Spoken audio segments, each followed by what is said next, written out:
Assalamu alaikum, everybody. Bismillahirrahmanirrahim. We are leave. It's like, no, we live. Alhamdulillah, we back with our second show. What's this called? What's this called? Love Talks Live. Yeah. Alhamdulillah, we got a hot topic today, baby. Oh, shoot.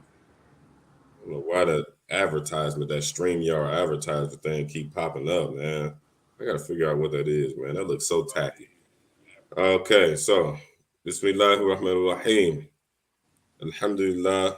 Wassalatu wassalamu ala Rasulillah wa ala alihi wa sahbihi ajma'een. Amma ba'd. All right. We got an interesting topic. Interesting topic. The 50-50 guys, or men who need help with the bills. the sisters got the bag, so we got to figure this thing out.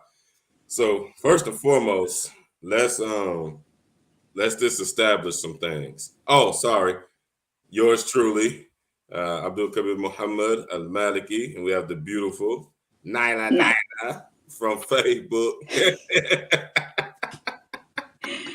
That's a little inside joke we got. We always laugh, because people always talk about how you can't find love on Facebook or whatever. So I always be like, because we don't know each other from Adam. Like we were Facebook friends, and I looked at her profile. She looked at my profile. We deemed that we were decent Muslims. We had to sit down with one of our imams, Imam Nadir, Abdullah, and we went for that. We got married. So, excuse me. So I always joke with her. I always be like, Nyla from Facebook. Okay, so we want to get into this. Hold up now. Let me put the banner up. Hold on. Man, I got so many banners. I got to delete some of these. Bloop. I was not prepared. Sorry. We were kind of prepared. Oh, Lord have mercy. Hold up. Give me a second. Okay.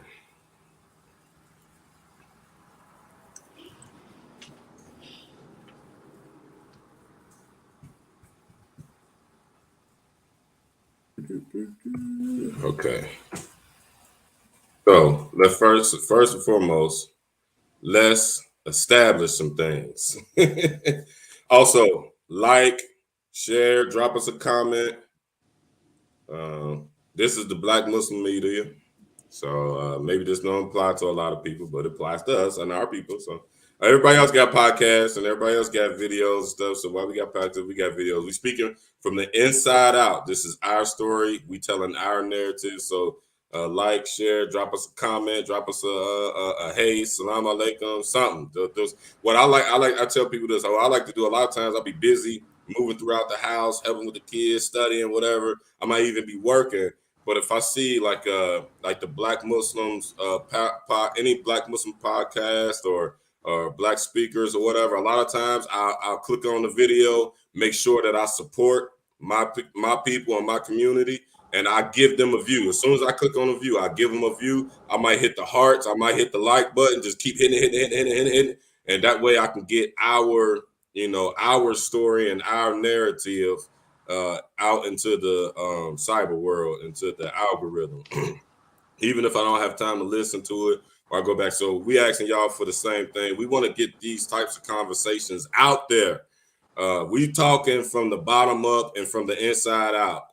That is a thing that is not happening. We're most of everybody else is talking from the outside in, and we are still, troubled. It's weird. They're not representing us. Only us can represent us. So just throw a little like, throw a little heart. That way we can get the algorithm going and we can get these messages out here. I believe we're talking about, some good stuff on this platform. So, and this is coming from the Sunnah for Us. This is a platform that me and the brothers from the 18 built. Alhamdulillah, we had a problem. Like every time we did a video and we talked on some things, and we put our scholarly expertise on some stuff, and we were sharing it to certain groups, and most of the groups were ran by foreign people, our foreign brothers and sisters, and they would take it down. They wouldn't even repost it. They wouldn't share the video.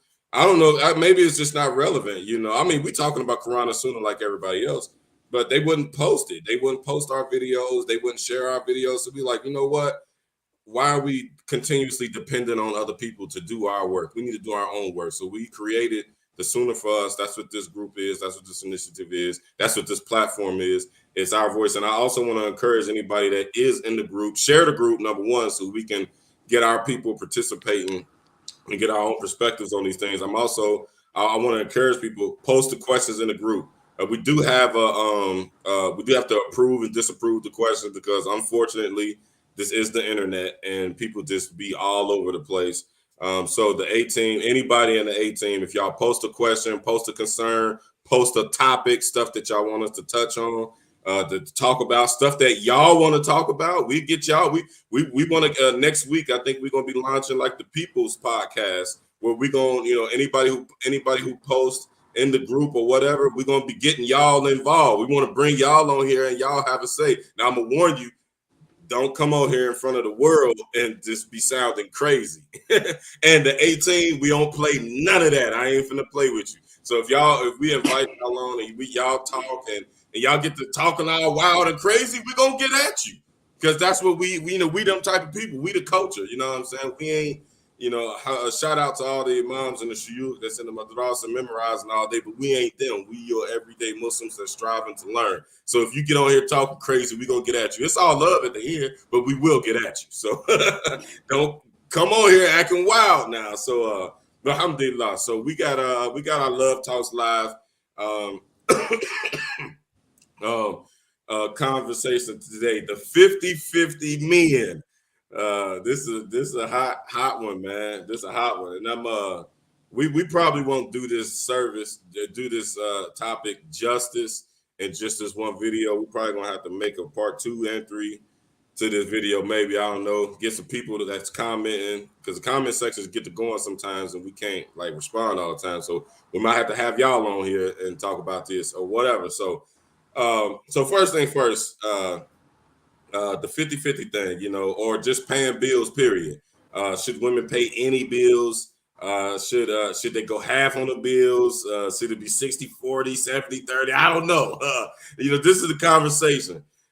First thing that I want to stipulate to everybody, let's know this first, y'all. Allah subhanahu wa ta'ala did not put us on this earth except that we should worship him. That's the only reason we exist. That is the only reason we exist. So every decision that you make should be centered around your service to Allah subhanahu wa ta'ala. Second thing, that's in the Quran. Nobody can disagree with that. Second thing, when we look at the Sunnah, an example of our Prophet, alayhi salatu wasalam, the Prophet alayhi salam told us that marrying is half of your deen. He didn't say it's half of your dunya. He said it's half of your deen, not your dunya. So this whole 50-50 conversation is coming out of a dunya type perspective. And we're going to get to all that. We're going to talk about it. I'm just walking y'all into all of it. So that's the second thing. Third thing is that the Prophet, back to the example of the Holy Prophet, alayhi salatu wasalam, he also advised us to marry the men, and this also goes for women as well. He also advised us to marry a woman for her deen and not for her lineage, her wealth. Y'all know the hadith. This ain't hadith studies. This we talking with the people. Y'all know about all that. So we just reminded y'all of all of this. So we don't have divine, examples where this marriage thing has kind of slipped. Where we have an example where marriage is basically based off of worldliness. And that's okay. That's a problem. We're going to get into it. We're going to get into it. Alhamdulillah. So jumping straight in, our first point, we want to talk on some points. And I got me on here. My stuff don't line up with what she say just because she's my wife. I'm just want to let y'all know. We got a sister on here. She's a Muslim, black Muslim woman. She's going to speak from her perspective on some of these things, and I think that it'll benefit us. So the first point that we want to talk about in this topic is that Black women, Black Latino women, we must understand we do not come from uh, rich cultures, especially in this part of the world. Our cultures are oppressed, as y'all know. We don't make as much money as our brothers and sisters that we pray next to. You know, when we go to the masjid, we praying next to a doctor, an engineer. We might sit in a lecture with a doctor, an engineer, or a real estate agent. We still in this day and age have we're still submerged by systemic oppression. Y'all know I go on and on and on about that. And y'all know it. Y'all know what y'all lives are. Y'all know what it's like. We all from everybody is from the hood. We all from the hood. Some of us ain't, and we're gonna talk about y'all who are not from the hood, and those who are from the hood who pretend like y'all never lived in the hood. We're gonna get there. But we don't. I think a problem, and Nyla, I want you to get in on this. Come in from right here. What I'm about to say. I think what I've observed is like when we go to the masjid and like the sisters, you know, you get in the sister section and you know they see you know like an Arab sister or a Hindi sister, and you know she got the big old ring. And then after we disperse for Jumu'ah, you know, when we all go back to our cars, you know, we getting in some Black people and Latino people are getting in some minivan, and you know, our Arab and Indian sisters, you know, and so even some African sisters, you know, they getting into, you know, Range Rovers, and they seeing that. They seeing that, and they like, well, you know, I'm not accepting this, I'm not accepting that. You know, we building our standards off of that, what we seeing, not our actual reality. So I think that's a problem. Nyla, what do you think about that? I agree. It's most definitely a problem, and you know, a lot of it is not us being true with ourselves. You know, me and you was talking before. You know, we seeing all these other races or ethnic races, and you know, we want to be like them. You know, and honestly, you know, it's causing us to you know, go into, you know, depression and things of that sort, you From know, just because seeing that stuff. yeah, just from seeing that stuff, you know, it's like we want to be like them. You know, in reality, well, we not them. We don't have as much as them, you know. So I most definitely agree with what you're saying. All right. Well, so tell me this, like about this, about seeing the other, you know, sisters from other ethnic backgrounds. Uh, how does that affect, you know, and like in the mind of a woman? I don't know. I don't. You never like had that going on, did you? No. Oh. No. Well, I don't think I should ask you. Maybe it's a sister in the comments that Yeah, maybe maybe you should had it. ask them. Huh? I said, yeah, maybe you should ask them. Bashir Bilal, salam alaikum, brother. Okay, so okay, so alhamdulillah, I lucked up, y'all. I don't know about the rest of you, but yeah. So you know, so y'all seeing, you know, the other ethnic, our Muslim brothers and sisters and other ethnic groups and backgrounds and stuff, and then people get to, and so talk to me about like the stuff you see on Facebook. How does that affect you know, our women, you know, Black and Latino women, Black and brown women? How does seeing certain posts and stuff about, you know, just basically demeaning um our men, dare I say the word demeaning? I don't want to be disrespectful because I got good friends that's on here I can that hear your echo. You got to repeat the question.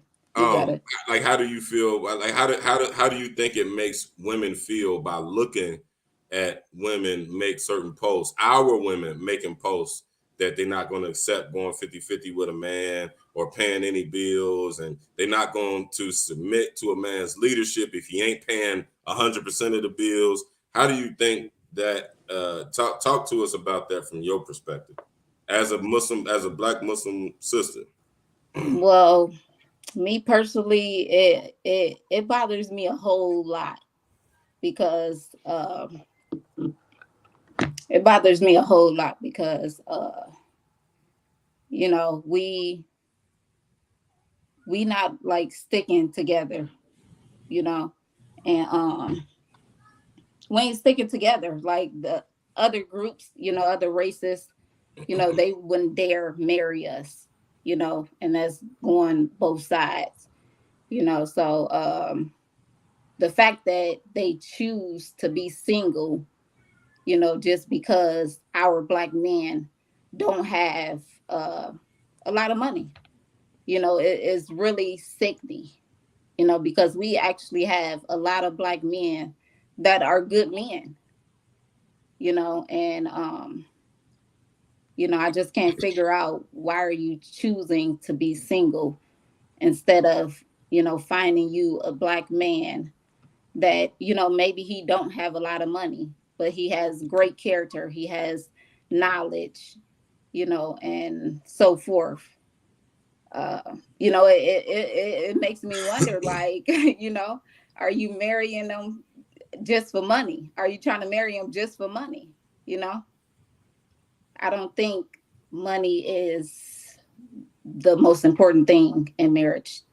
It's not at all to me. And that's from a sister's point of view. That's from your point of view, right? Yep. Okay, I think that's some good advice because I mean, money definitely is not everything. Um, um, First and foremost, if we don't have any money, how can we make that the standard? How can we make that the standard if we don't have any money? You know, I don't. That's kind of backwards, you know. And the object of the goal is to find love and happiness. You know, you can develop, you know, love and you can develop happiness. Like we said in the last show last week, that you know we have to have a common goal and a common ground. The common goal and the common ground is excuse me.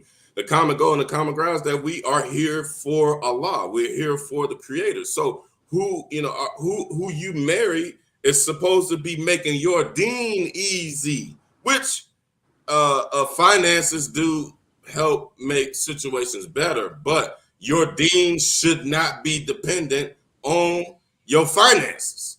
If you're gonna have money, and then you ain't gonna have money. So even though this is a reality, when you have money, you know everybody's a sheikh. Everybody's a sheikha, you know, when you got money. But when you don't got no money, everybody, you know, then we start getting weak and we start to falter. That's where we mess up at. SubhanAllah, that's where we mess up at. So um um I think that we have to be real about our own situation. We most of us don't come from a lot of money, and since we don't come from a lot of money, how can that be made the requirement? How are you going to accomplish your goal of solidifying half of your deen, half of your religions, your religious practice? How are you going to solidify that? If you don't, what kind of trouble are you in? Especially the men. I want to get at the brothers on this one. Because sisters, you know, women, y'all have faculties inside of y'all that can, you know, y'all can kind of control y'all lowest desires. Women can go without having them lower desires satiated. Men cannot. And I'm telling you right now, that's why I was telling y'all at the end of the last video, I got to have me a wife. I'm not going to be out here single. I'm not going to play with none of that. You cannot play with none of that. This is what's at stake. This is what is at stake when we are playing the standard game. We playing with our deen, and especially with the sisters that hold now. We hold now. Excuse me. If y'all are holding out, then what kind of situation are we creating for the community? And then on top of that, I want to say what kind of leadership role, like in the Black community, Black Muslims are the leaders of Black community. Period. Nobody got a standard as high as we do. I mean, the standard of Islam is higher than any other standard, a moral standard in the earth, on planet Earth, period. So black Muslim brothers, black Muslim brothers and sisters, what kind of if we playing this cat and mouse game with marriage, what kind of standard are we setting? What kind of example, excuse me, are we setting? What type of example are we setting for the rest of our brothers and sisters in our community, in our black and brown communities? We playing the game that they're playing. We supposed to be the one that got guidance. We supposed to be the guided ones. We all holy. We wearing the niqab over our face. We don't want to show our bodies to nobody. Brothers got big beard, jalabia. We looking good. We looking real holy inside of society. But none of that holiness is trickling down to our hearts. If it ain't trickling down to your heart, how can it trickle out to your actions? It can't trickle out to your actions. So to wrap up that point, let's let's try to agree, y'all, that we don't come from a lot. So we gotta lower our standards. Dare I say it? How you feel about lowering because you made it clear, me and you, we talked about this, it was a lot of brothers that were interested in you. Alhamdulillah, alhamdulillah, you good sister. A lot of brothers that were interested in you. And it was some brothers that got more than that I had at the time and have right now. You can't talk to the people about lowering your standards and why you lowered your standards. Just understanding, what we really come from. There was a lot of brothers interested in me at the time, but honestly, I chose my husband, because his knowledge, the other brothers, they have a little bit of knowledge, but knowledge is everything to me. As far as money, I'm not really big on that, because when I got married, I had my own business. And so yeah, that's really, why I married Kabir. Sorry, messing with my phone over here. People keep calling.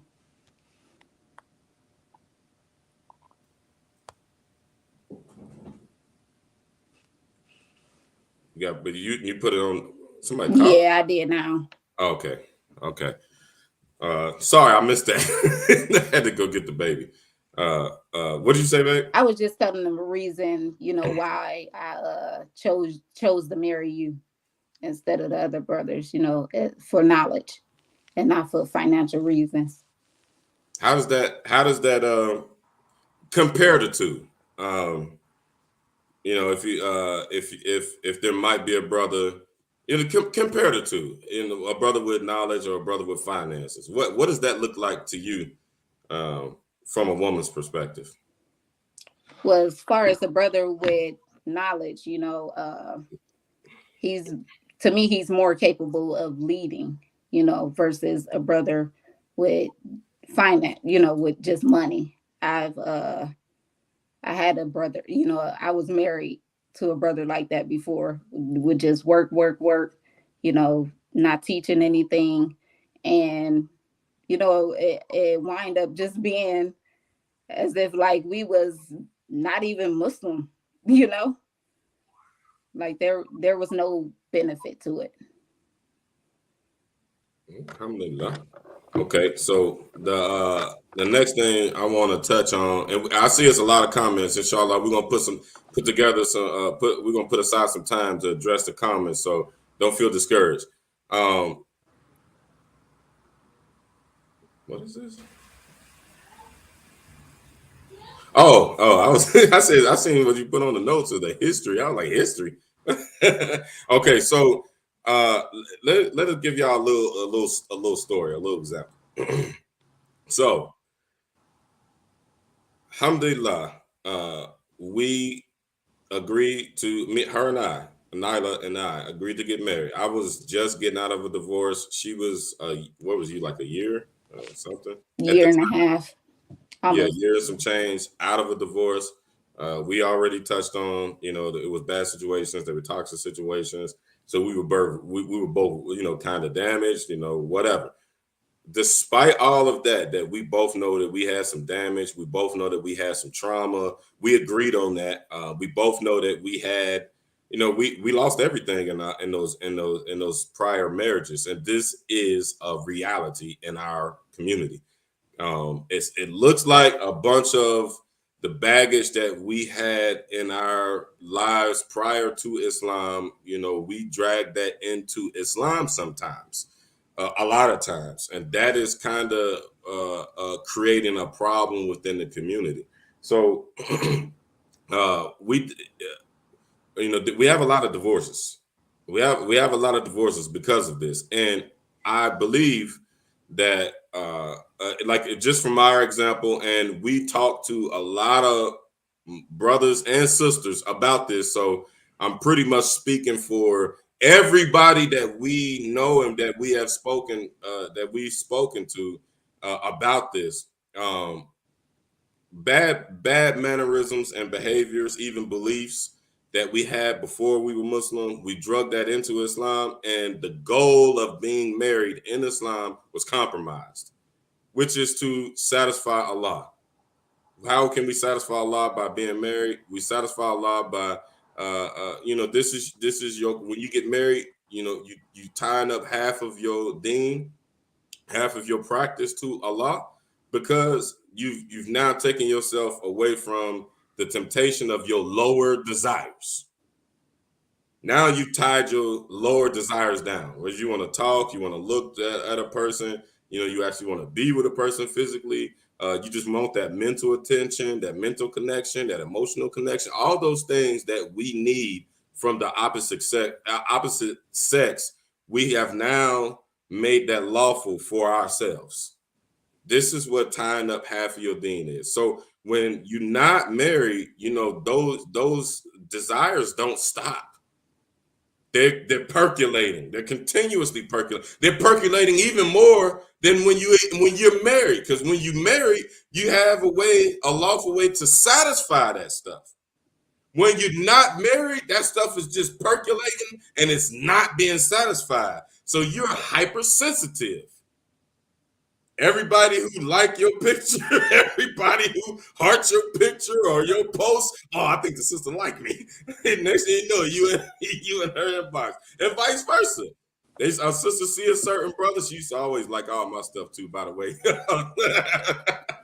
But a sister, a brother, like you hypersensitive. You like, oh, he liked my stuff, or you hypersensitive. Now you very you very vulnerable when you are not married.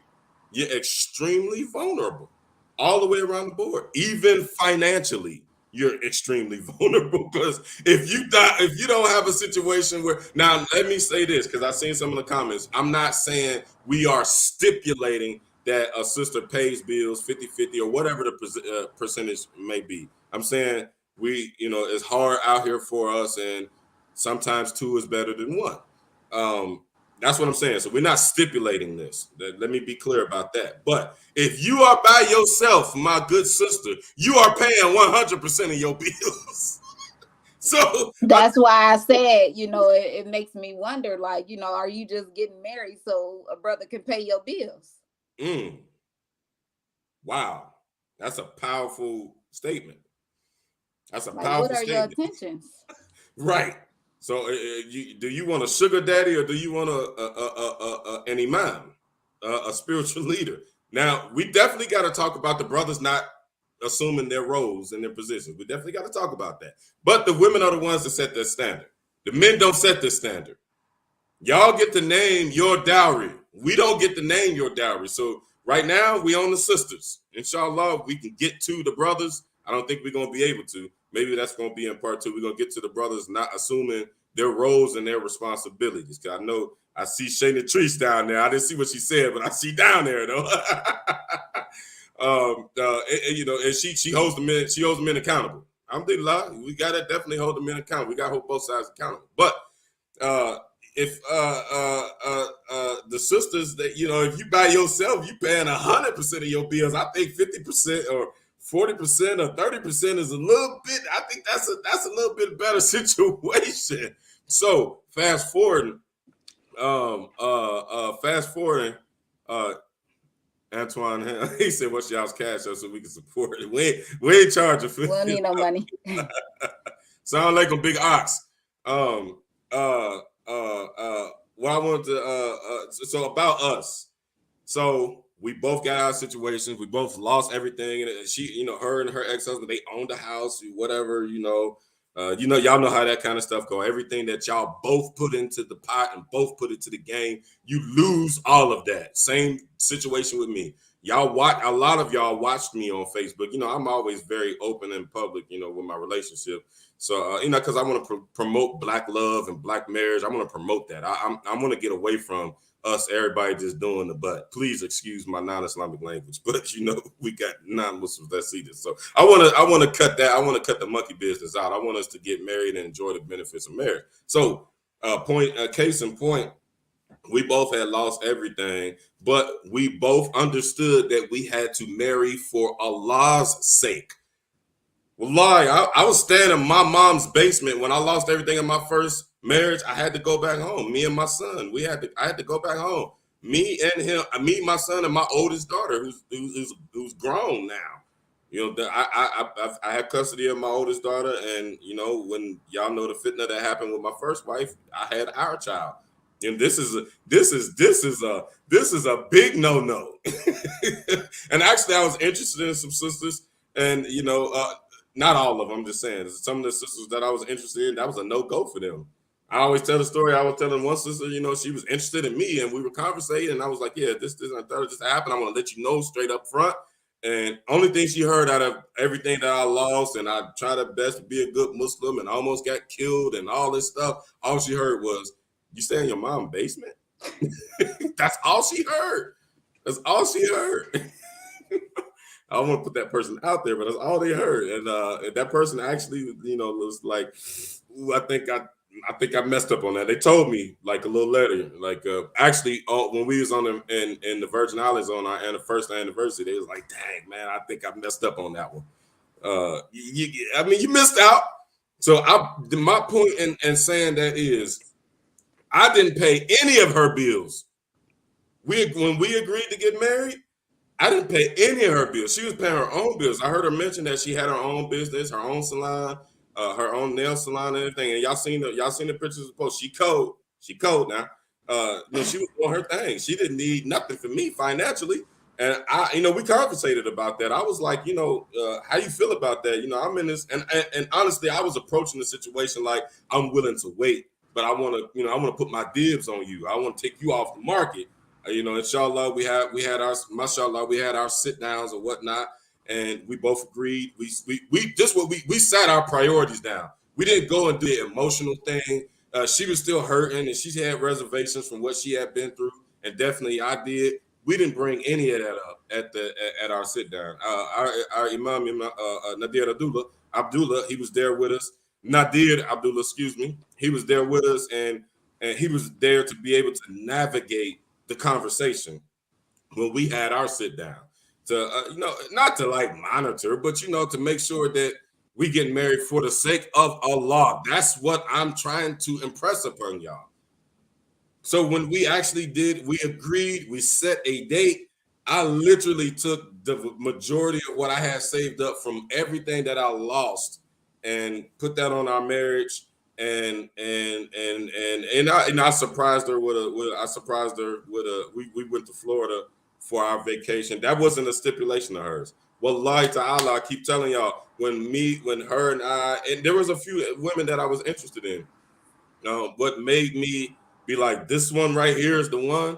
I shot the same game. I was like, hey, what's your dowry? What is your monthly maintenance expenses?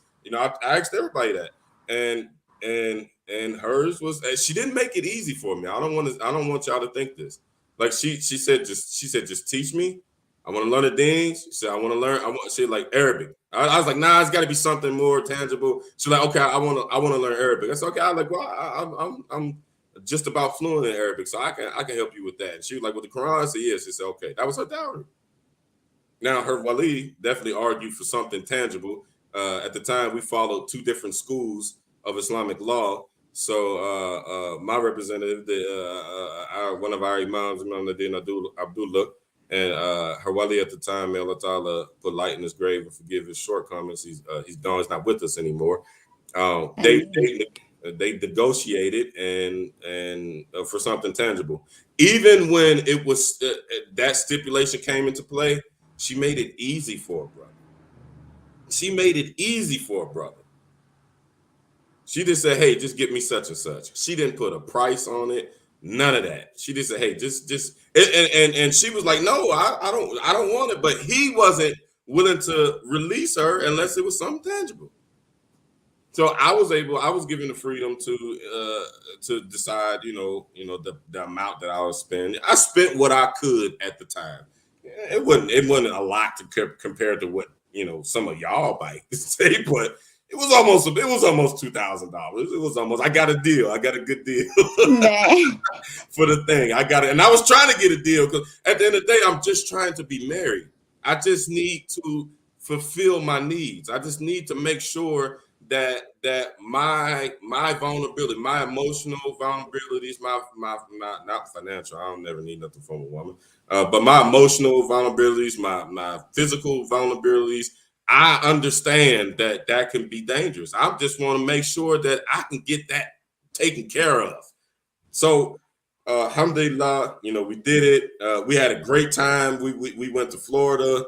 And then I talked to my mom about it because I'm like, hey, mom, I explained the whole situation. I'm like, that's going to kind of push me back from getting my own space because, Mom Dukes is like, you can't stay here forever. I won't be telling all my business, but I just want to keep it real with y'all. That's what we want to do with this, with these podcasts is keep it real because everybody see the glorious parts of all this stuff. Like y'all seen all the pictures of us, traveling all over the world. After we got married, y'all see that stuff. Y'all don't see the nitty gritty, grungy stuff that it takes to build, that type of structure. So, alhamdulillah, she made it easy for the brother. She made it easy for the brother, and now let's fast forward to the responsibility. Do you want to say something on that about you like what was your So let me ask you, what was your mentality in making it easy for us to get married? My mentality was, I wanted to be married, for the sake of Allah. Like I said, I wasn't really too much focused on your financial part, because it comes to me the verse of the Quran, where Allah subhanahu wa ta'ala say, and marry the unmarried among you and the righteous among the male slaves and the female slaves. If they should be poor, Allah will enrich them from his bounty, and Allah is all encompassing and knowing. So, it's just having that faith in Allah subhanahu wa ta'ala. So, yeah. I mean, what better? What more could you want, man? What more could a man want? Alhamdulillah. So y'all hearing it from a woman who lowered her standards just so that she could fulfill her deen, fulfill the pleasure of her Lord for no other reason. Not because she's a lower status woman or she deserves more or any of that. Okay, it is what it is. So fast forwarding about us, that verse, that's alhamdulillah, that's good you read that verse that even if you shall be poor and you marry, Allah subhanahu wa ta'ala will enrich you. Wallahi. And let me tell you, when we got married, he didn't have much. After we got married, y'all witness how many trips we have taken.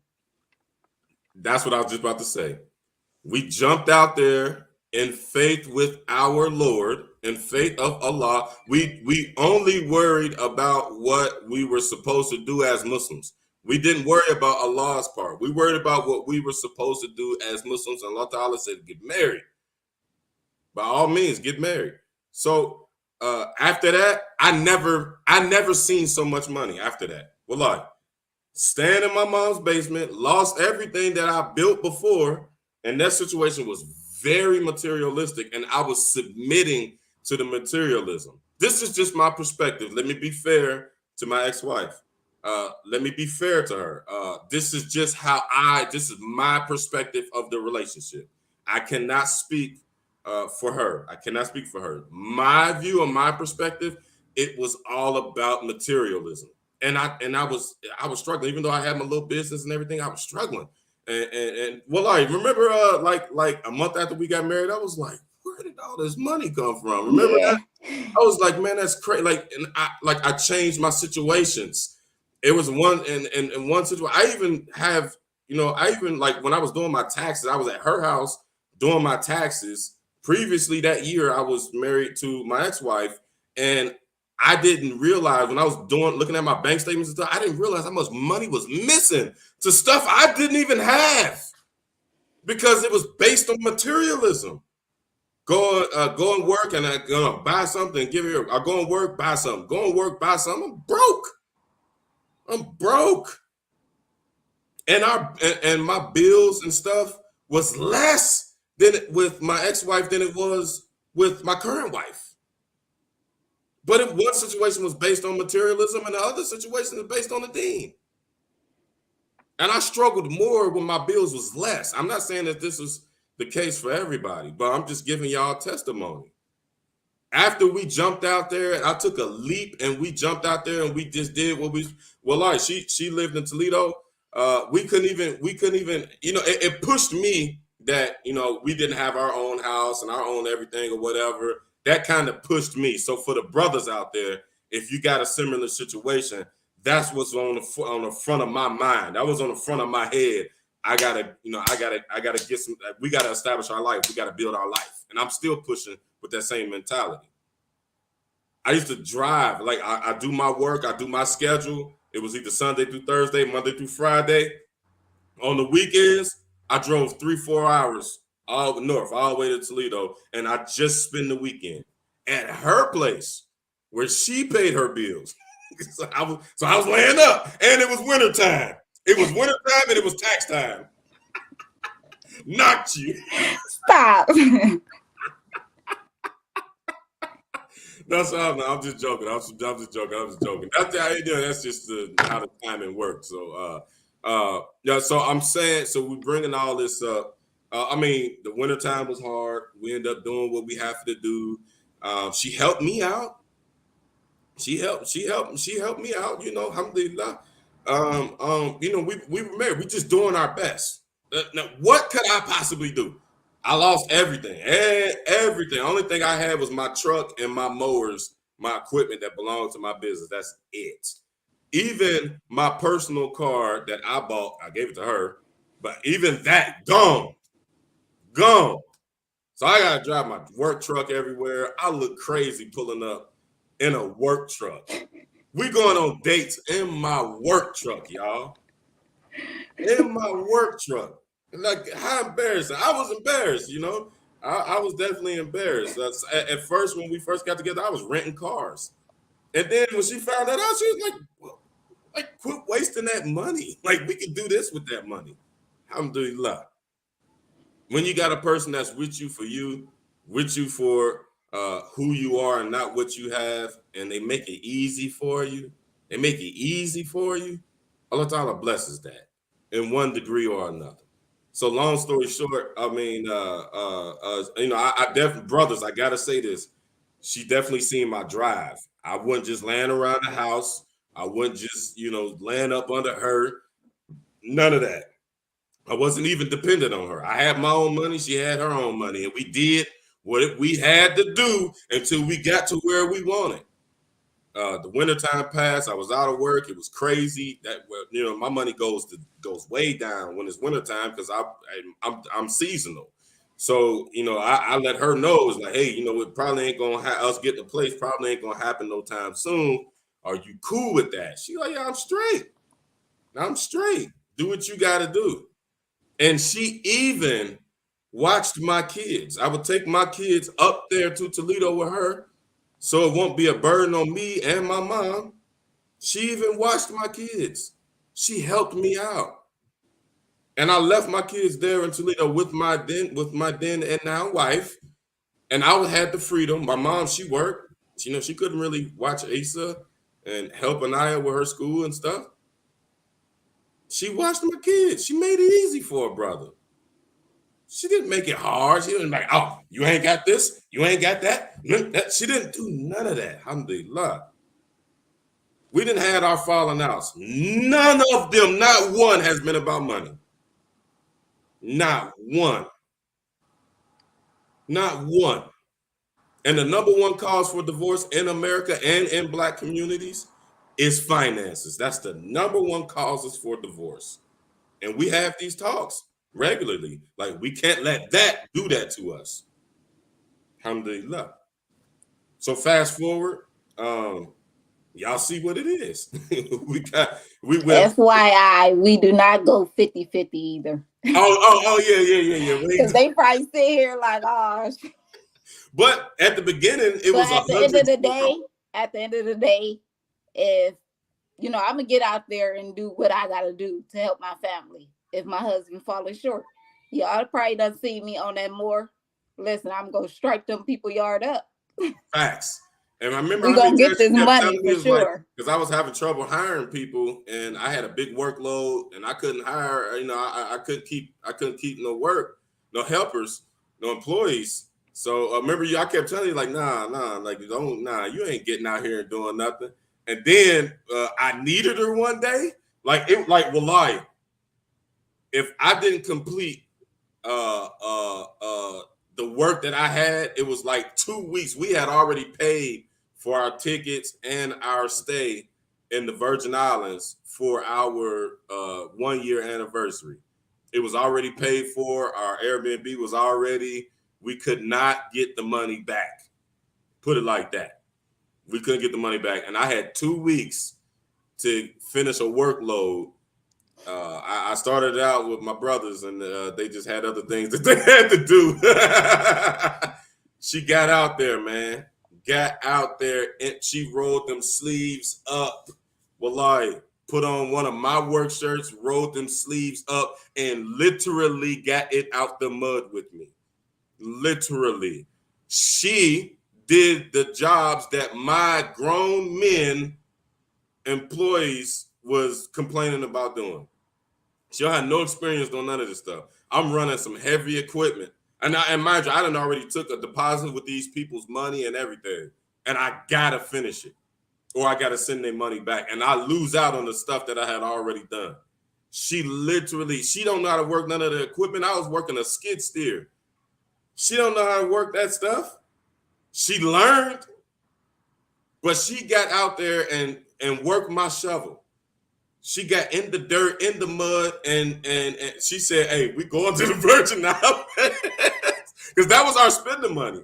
All the other money was going into the savings and going to our bills, and I had stuff lined up. I like, this is going to be our spending money for when we go out there, because we was out there for almost a week.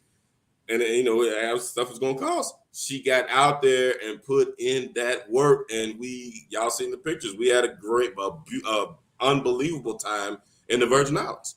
So I don't want to, talk about all that, but so that's evidence. That is evidence. That testimony is evidence that if sisters, number one, y'all have to compromise your standards. You have to. If your standards is way up here, you have to compromise those standards. Or you could be single. Or whether it's 50-50 or 30-40 or 60, how's that working out for you? 70-30 or whatever you got going on, you ain't gonna have no help. Alhamdulillah. And Allah Ta'ala will bless you. Just do what Allah Ta'ala and his messenger said do, and Allah Ta'ala will bless you. We are a worst case. That's a worst case scenario. Both of us coming into a new marriage with trauma and baggage. I didn't have a place. She had a place. I didn't have a place. The whole what everybody say the red flags are. I was a walking red flag. I actually had a sister tell me, it was like, oh, no, brother. Your ex-wife tried to kill you, and now you're trying to get married again? No, I ain't going. You got some other stuff going on, brother. But I didn't. I'm thinking, I can't make myself accountable for other people's, decisions and mistakes. But moving forward, the next point, and we're going to finish this point, and then we're going to get to the comments, inshallah. This mind state that we have, it has stopped us from fulfilling that other half of our deen. That other half of the women are single. We're not getting married. We're in trouble. And then we have, and these are the high values, because we got women that don't come from where we come from. We from the hood. We don't come from nothing. We don't come from anything. But there are Black and brown sisters in the community that do come from something, and they do have a little bit of something. And I'm not telling y'all to compromise that. So if somebody, and I had this situation before, there was a sister of value, there was a brother of a certain financial status, and then there was a brother who was interested in her, and he didn't have as much as she had, made as much as she made. I basically advised that sister to do what my wife did. Make it easy on the brother. Just make it easy. If your bills and everything is paid and you have money, and you look at him and you're like, this is a good man. That's a good man. Marry that man. Y'all don't have to live together. It ain't nothing in the Sharia that say you have to live together. And don't y'all be blocking me and reporting my page because I just said that. Of course, everybody want to live together and have a big house in the suburbs and a white picket fence and a little gold retriever. Of course, we all want to have that, but we got to be real. What is the situation? We got to be real. You left single. You left single. You by yourself. And then we have the women who are not of such high financial status, looking up to our sisters who have the high financial status. Just like we mentioned in the beginning, we got them. They looking at it was like, you got that good jealousy, not the bad jealousy, like where they don't want sisters to have everything that they have. They want to have it as well, and that's cool. Nothing wrong with that. Is it realistic though? Is that realistic? Can you actually have that? So you would pass up on, you gonna stay single? And I even want to jump out there to say, like, when there's a hadith when the Prophet ﷺ said that, the women are cursed. The women are cursed if they hold sex away from the man. They cursed until they give the man sex, even though you're not married to all of these men or all of these people. But we're sisters. When y'all make that high standard and that high status, you are withholding sex. You don't fit into that category of being cursed, but you fit into the knowledge, the wisdom, and the hikmah of that. The reason why that stipulation has been set, men and women are different. Men, on average, have a higher drive than women do. So with y'all withholding, what's going to happen? What's going to happen? There's going to be a lot of baby mamas. Tanisha going to have a hijab on. Tanya going to have a hijab on. And then next thing you know, you see all the Muslim sisters, brothers keep marrying all these sisters who are non-Muslim and so on and so forth. And it's all these good Muslims on here. And y'all keep marrying all these non-Muslim women. The non-Muslim women ain't making it that hard. The non-Muslim women, they love Muslim men. Non-Muslim women love Muslim men because we got sisters. And y'all just handing them to them. Just handing our men to them, please.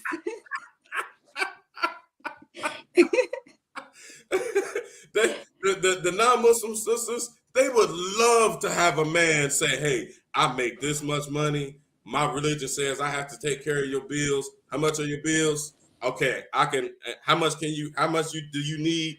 I can give you $1,000. I can give you $1,500. I can pay your phone bill. I can do this. I can do that. They love that. Meanwhile, Muslim sisters, y'all sitting on the sideline talking about $5,000 for a dowry. You're sitting on the sideline. And then when the brother walked into the masjid to Jumu'ah prayer with the non-Muslim sister, and she got her hijab, halfway on, and she might take some other men or the other men who see her like, man, whose sister is that? She got a cousin? Then they like, oh, subhanAllah, astaghfirullah. Who is this sister? She not wearing her, she not covering herself. Who is this? Y'all creating that. Man, I ain't gonna lie, that's what I fell into. That's what happened with my first marriage. It was too hard for me to get married. Everybody say, oh, marriage is half the deen. Everybody posting that. Marriage is half the deen. I'm like, all right, I got a lot of deen. I can recite Quran till y'all go to sleep. I can put you to sleep reciting the Quran. Couldn't find a wife. Everybody in the community knew I just came home from prison. Everybody did. They ain't want to give brother a chance. So it ain't all about that. We got to make some adjustments here. You got to make some adjustments so that we can practice our deen. And Allah Ta'ala will bless you. You can even make situations where if the sister has more than the brother and her situation is already straight, he don't have to move in with you. He don't have to have a house with your house together. He don't have to put you in a house. He can stay right over there where he at. And he can come to you when y'all need to come together.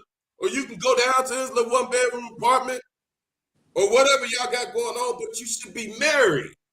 You should be lawful. You should be divinely lawful.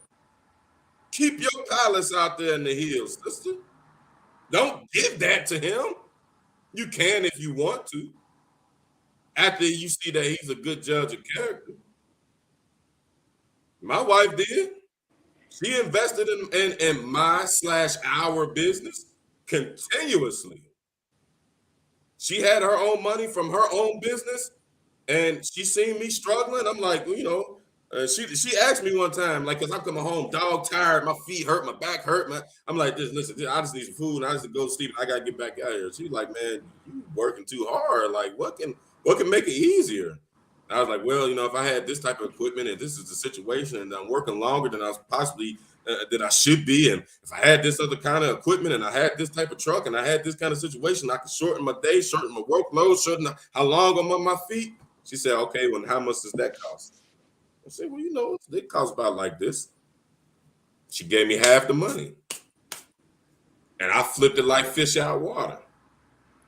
What she gave me and invested inside of my business and put me out there, put me on for all the sisters that's out there talking about, I ain't finna be no Khadijah. I ain't Khadijah. Your name is Khadijah. I ain't Khadijah. I ain't giving nigga nothing. Excuse my language. She gave me something. She trusted. Of course, I must say this, brothers, I had to drive. I'm out here. Everybody on Facebook, for how long y'all been friends, but y'all see I'm out here busting moves, busting my tail. Y'all see it. She saw it, of course. She invested in it. And this was before we had our place. And she trusted.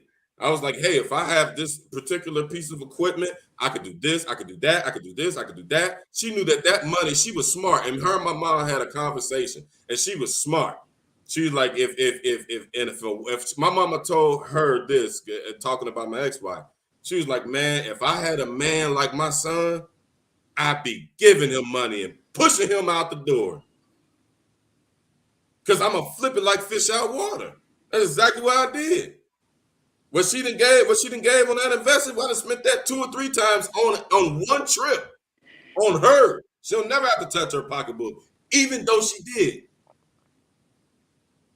We was out in places, and when we go out and we take a trip,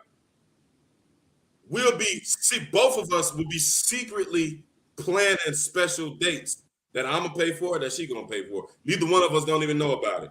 Sometimes we'll be like, oh, well, I want to do this on this day. She's like, well, I want to do that on that day. I'm like, nah, I want to do this. She's like, I want that. And then it'd be like, I was like, oh, taking me out. She taking me out. Alhamdulillah. This barakah. Continuous barakah. We can make adjustments and we can get by and we can be cool. I think this is a prideful issue when our sisters are making these impossible standards that our brothers cannot meet up to. That is not to say to the brothers, hey, don't push yourself, don't invest, don't. That's not to say brothers used to be sit back pimping hard. That ain't saying none of that.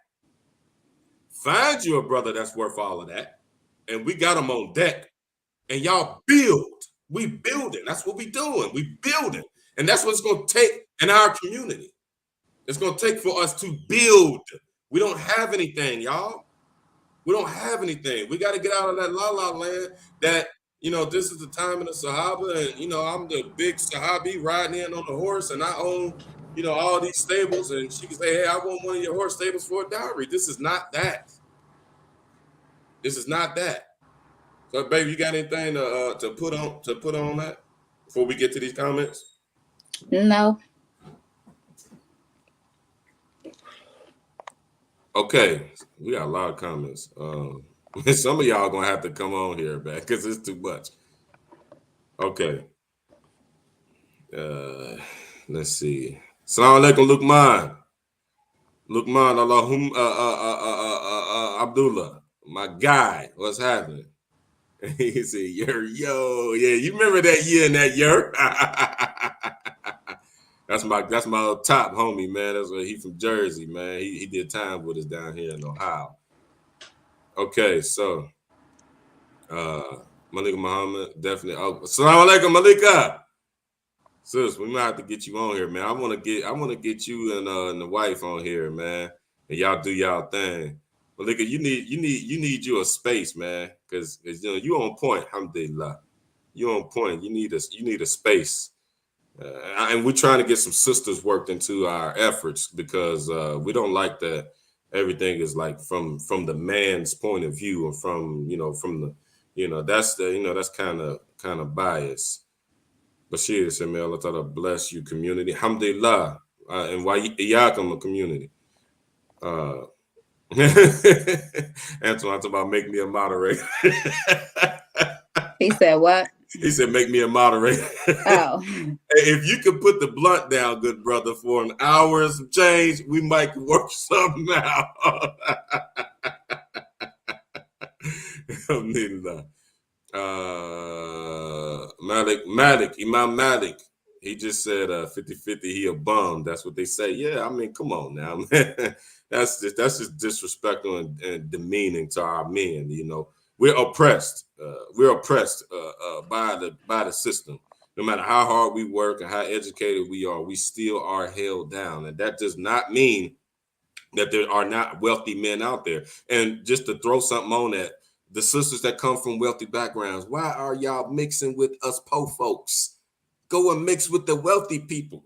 Don't jump on a post with the po folks, talk about po people problems.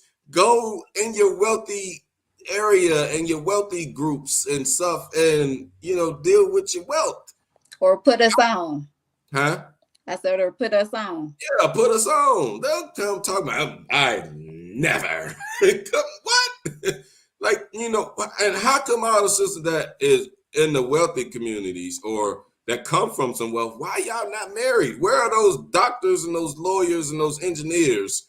How come they not marrying y'all? To the point where y'all got to come down to the POFO community. If y'all come down here, you get, what they say, what happens in the hood, it stays in the hood. That's because they really love y'all for real. They just worried about what they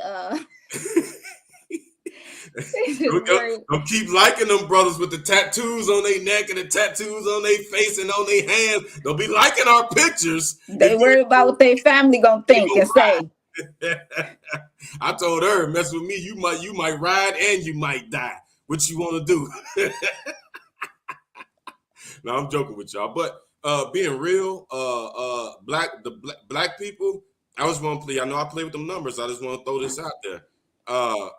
Only 5% of us make $200,000 or more. who are wealthy. So you have a very, very tight window.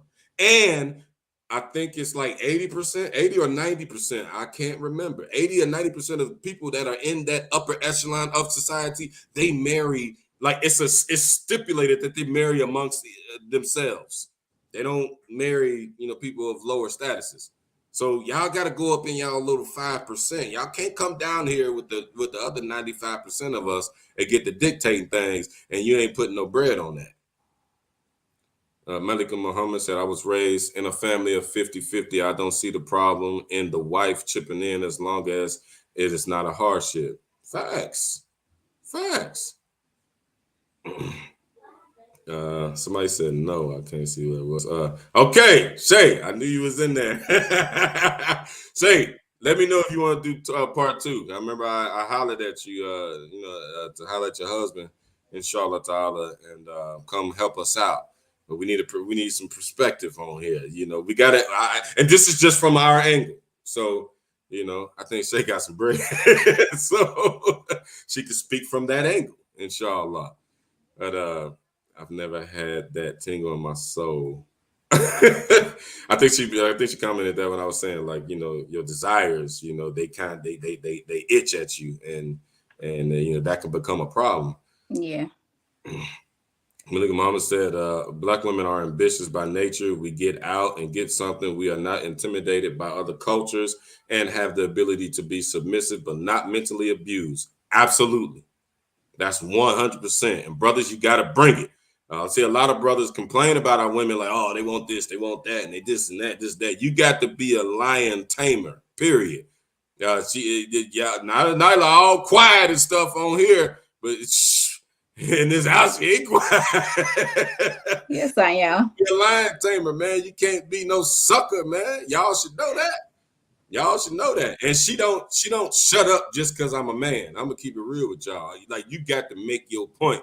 And if you ain't wrapped tight and you ain't making your point, then you're gonna have trouble with our women. So, brothers, you got to be wrapped tight, game tight. If you're not wrapped tight, game tight, observe patience and fast until you are, because when you step into our women, you got to step correct.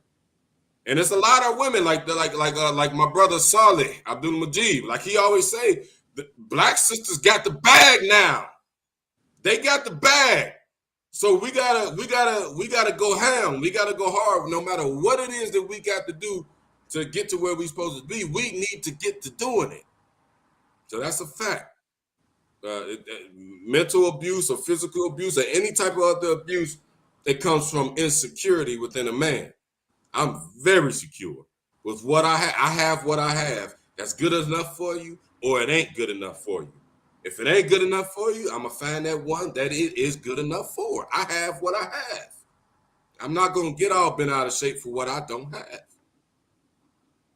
Love lost is my friend Red. She said it just depends on your situation and how much money we both bringing in. It's not a male or female role who pays the bills. I get where she comes from. She's not Muslim yet. So for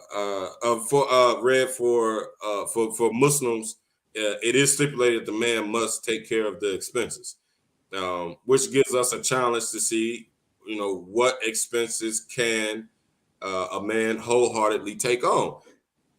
So with that being said, sisters can, like we tried to impress on y'all, compromise. Y'all can compromise with that. And in a situation that is as dire as it is with Black and brown people in this country, I think we need to start that conversation, y'all. I think we need to start that conversation because we're going into in the complete depths of despair. I'm hearing stories from my brothers and sisters in Philly. I got the brothers in the 18 that some of them are imams in Philadelphia, the Black Muslim capital of the country. And they're telling us of stories of baby mama, baby daddy dramas in the masjid and in the community. So we got big, big, big problems. Boyfriends and girlfriends. That ain't what we do. We don't play like that. That ain't what we do. So this is more than Facebook. This is more than social media who get the last comment. Our deen is at stake individually, which destroys our community. Shay Natri said, men excel because of what they spend. What else is there to say? We don't get no days off. That's a fact. And men, we got to look at that like that. Sometimes we want to buy what we want to buy, but Allah Ta'ala has stipulated that that if we spend on our families, we get immense barakah for that. And that's actually a principle that I love to follow. Sometimes it be tight, and I'll be like, oh my goodness, I gotta buy this again. I gotta do this again, this. And I want to go have some fun with it. But when you spend that money, you get barakah for that.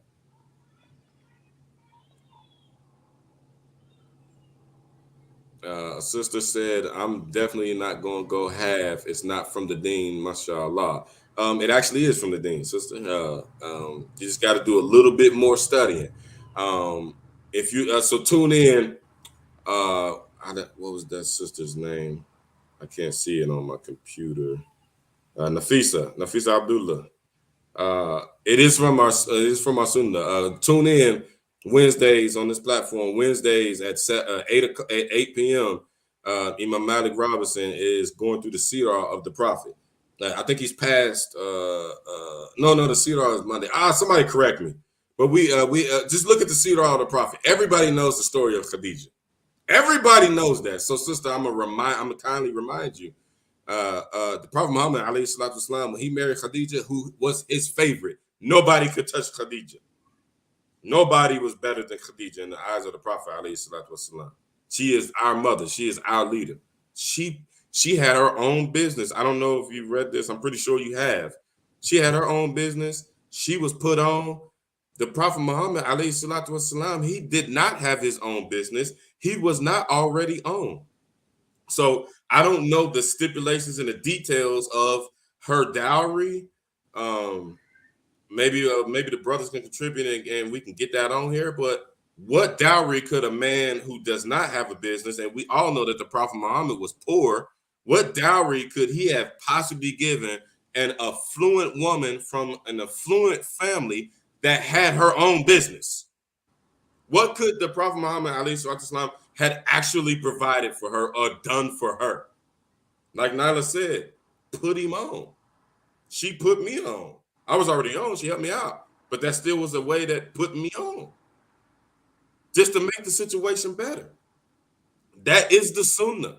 That is an aspect of the sunnah. Yes, best case scenario, a brother is on. He paying all the bills. Alhamdulillah. But don't forget about that. That part of the sunnah.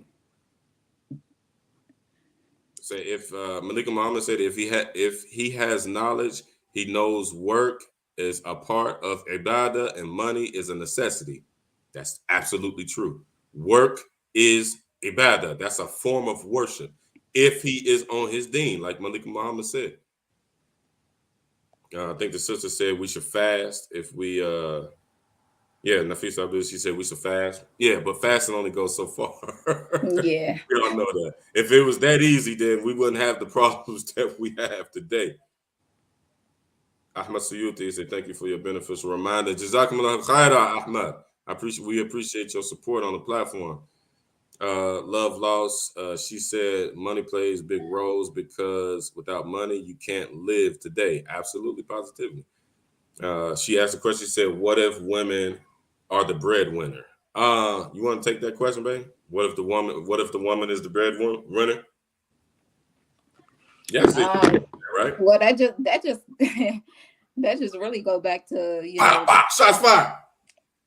Say nah. That just go back to putting the brother on. I don't really see the problem with putting the brother on.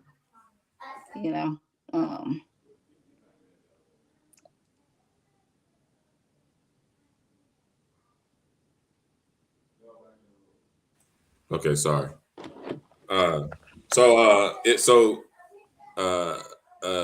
Could that? How would you handle? Like you said, you put the brother on. That's how you would handle being with the man who you think is, of good value, and he just need a leg up, right? Most definitely. Yeah, alhamdulillah. I mean, you don't just go around marrying men that has no potential. That's common sense. There it is. Said Imam Malik Robinson said the character and knowledge is of no use to a lot of sisters these days. Many poor companions marry, but today many would label them as bums. Subhanallah. Being poor is never a disqualifying factor of marriage and fiqh, and in the sense of fiqh. Absolutely. Alhamdulillah. But this is where we got to get better with our deen. So this is what we're doing with this platform. We're trying to teach the deen, the actual deen. We got a superficial situation going on where there's a lot of innovators that have been teaching us Islam. So y'all tune in because we're going through fiqh of life. We're going through the whole fiqh, and this way we can learn these things and stop having these problems. Joyce Pro, Imam Nadir Abdullah, he said people's iman increase and decrease with the market. He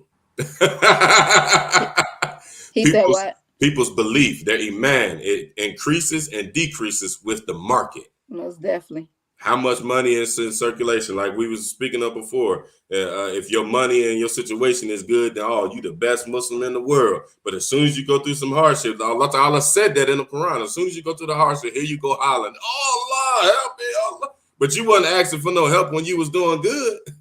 And wealth fluctuates, So you can marry a man with a lot of money, and then what are you gonna do when there come a point in time where he lose everything? What you gonna do? You just gonna get up and dip? With your $5,000 from the dowry? You're gonna take your $5,000 from the dowry and go and get you 1 month? That's barely 1 month's rent and deposit. Yeah. So Big Ox Bone, he said a lot of our sisters want the end product. Most don't want to help get to the wealth. That's true. And right now women have the bag. Like Ustad Salih Abdul Mujib always says, women have the bag right now. So like our men are literally so 1/3 of our men are in the prison system, to one from parole all the way to actually being incarcerated or just being released. That's 1/3 of our men. Imagine that second third that are affected by that third alone. So if that second third hasn't been nor will they ever be in the prison system, and we have black businesses in the community or whatever, 1/3 of the guys that you have to pick to choose from have a prison record. And what does society say about people who have a prison record? This is just an example. I'm not saying this is the case for everybody, but this affects everybody, directly affects everybody. We are there is wage discrimination out there. It's hard for us when we go to fill out jobs and stuff. They're offering us wages that are not far from poverty.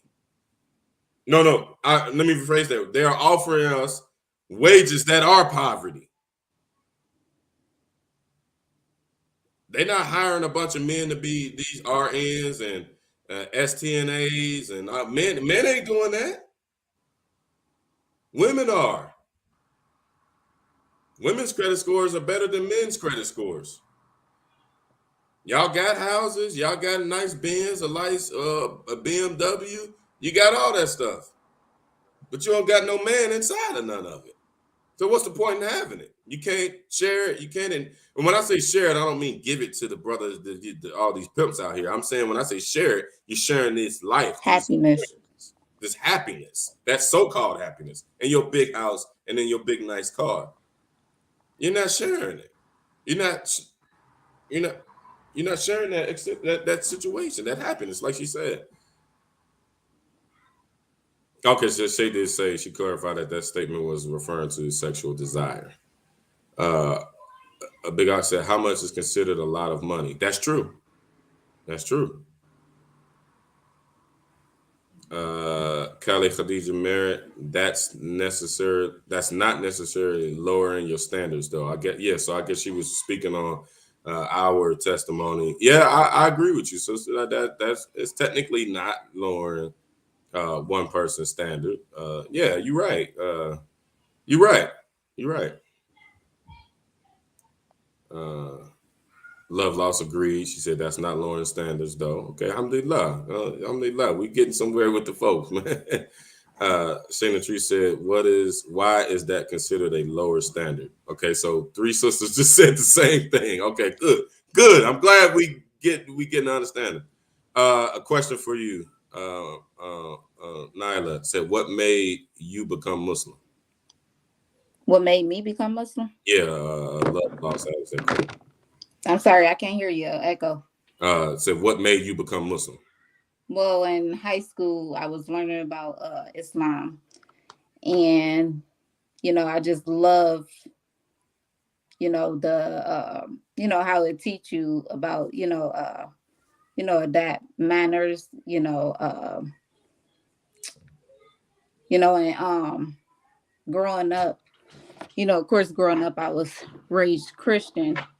I had no choice, of course, but I growing up, I thought I was free. I thought I was free. Hold on, wait. Sorry, y'all, my thing fell.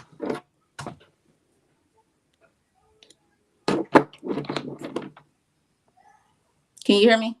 Yeah, we can't see you though. Okay, hold on. The camera fell. The tablet fell?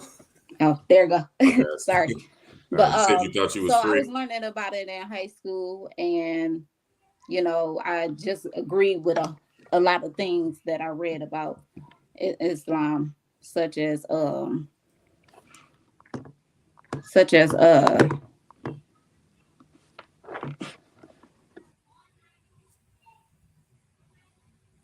don't know what happened, huh?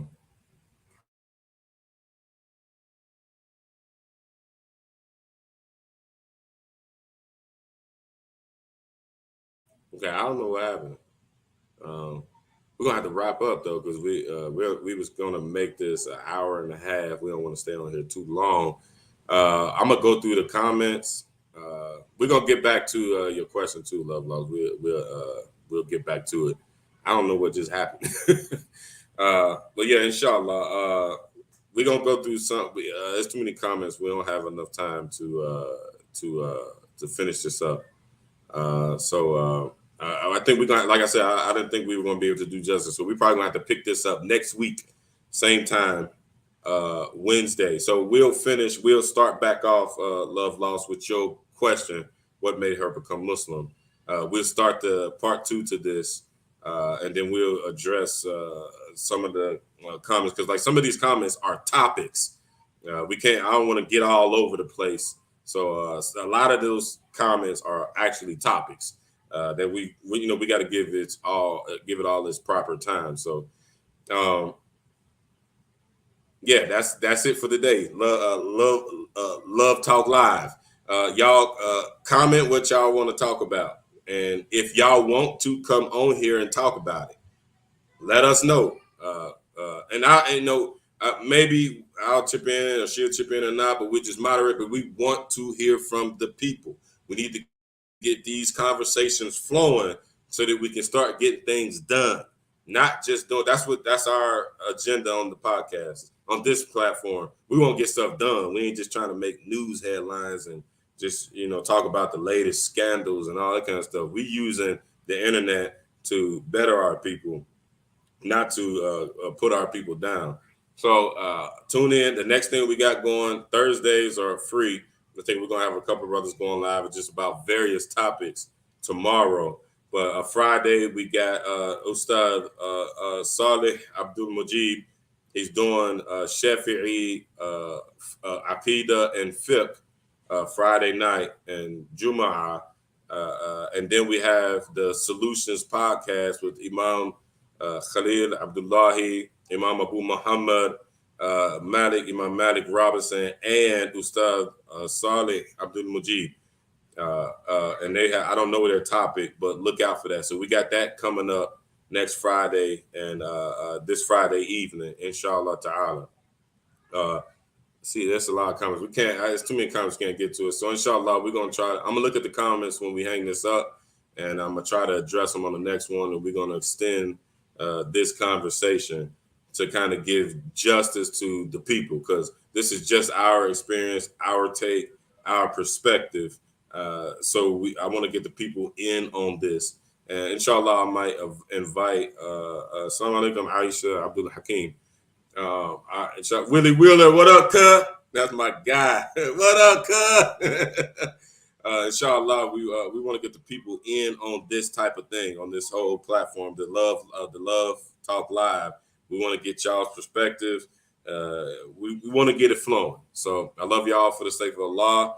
If we said anything wrong, it does not belong to Allah, does not belong to Allah's messenger, does not belong to the Holy Quran or the illustrious companions or any of our illustrious scholars. These are our observations. These are our efforts. We are prone to mistakes. So for all you internet scholars out there, save it. I love y'all for the sake of Allah. We're going to get out of here. We got to eat dinner. أقول قولي هذا وأستغفر الله ولا إله إلا الله. السلام عليكم ورحمة الله وبركاته.